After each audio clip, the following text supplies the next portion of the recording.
मिरची वडा फ्रॉम राजस्थान. मी चष्मा काढू का? असू दे चष्मा. नाही चालेल चालेल. छान घ्या. हा.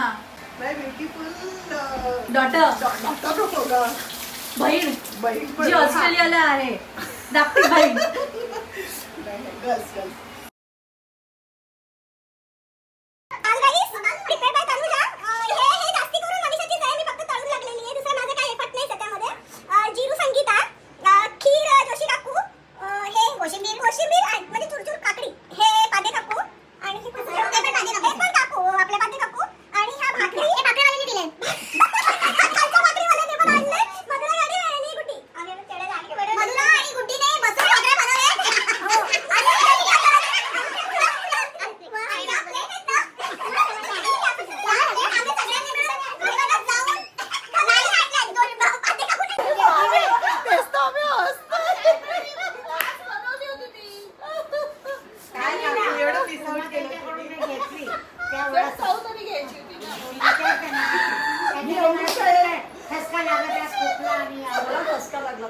त्या मिरचीचा ठसका.